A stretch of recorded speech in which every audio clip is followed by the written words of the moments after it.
আজকে জনাব আন্দালিব রহমান পার্থ আর আমাদের প্রিয় নেত্রী দেশনেত্রী বেগম খালেদা জিয়াকে নিয়ে খালেদা জিয়ার একটা বক্তব্য নিয়ে এবং আন্দালিব রহমান পার্থর দুইটা বক্তব্য, একটা হচ্ছে বিগত সময়ের সংসদের বক্তব্য, একটা হচ্ছে এই গত কয়েকদিনে গতকালকের সংসদের বক্তব্য।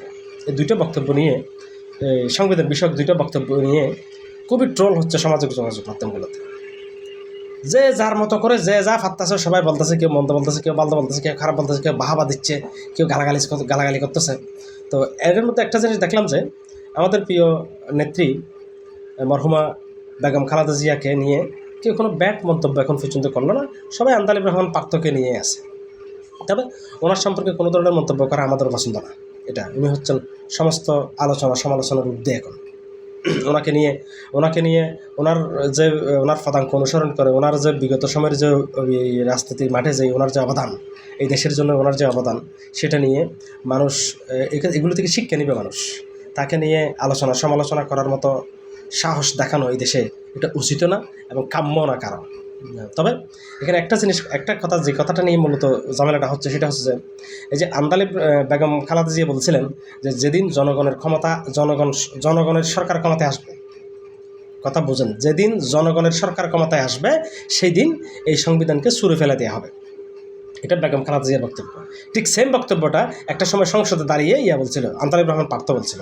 আন্দালিব পার্থ সেম কথা বলছিল যে যেদিন জনগণের সরকার ক্ষমতায় আসবে সেদিন এই সংবিধানকে ছুঁড়ে ফেলে দেওয়া হবে। কিন্তু আজকে আন্দালিব রহমান পার্থ যখন সংসদে গেছে তখন সে বলতেছে আরেক কথা।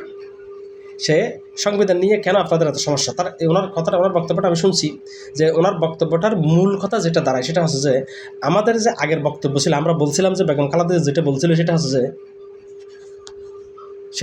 হচ্ছে যে যেদিন জনগণের সরকার ক্ষমতায় আসবে। এখন সমস্যা হচ্ছে যে একটু কথার মারফেসটা বুঝতে, কথার অর্থটা বুঝতে হবে। বেগম খালেদা যেটা বলছিল এবং আন্দালিব রহমান পার্থ যেটা বলছিল সেম কথাই বলছিল তারা, যে যেদিন জনগণের সরকার ক্ষমতায় আসবে। আপনি কি মনে করেন বর্তমান যে সরকার ক্ষমতায় আছে সেটা কি জনগণের সরকার?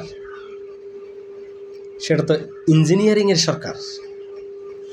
এই কথাটা সাধারণ মানুষ কখন বুঝবে? এটা বোঝা এবং বোঝানোর জন্যই আজকে এই কথাগুলো বলা।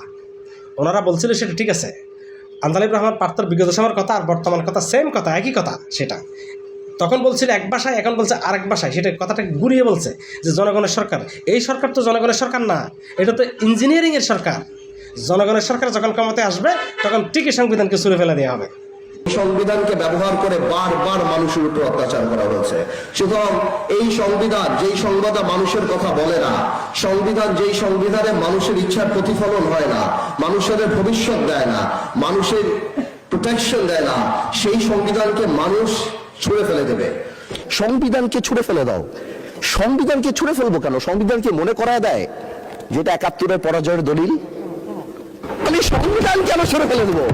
এই সংবিধান দিলে গাত্রদাহ কেন হবে? এত গায়ে লাগবে কেন?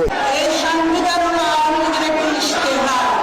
এই সংবিধানকে যেই দিন জনগণের সরকার আসবে সেই দিন এই সংবিধানকে ছুঁড়ে ফেলে দেওয়া হবে।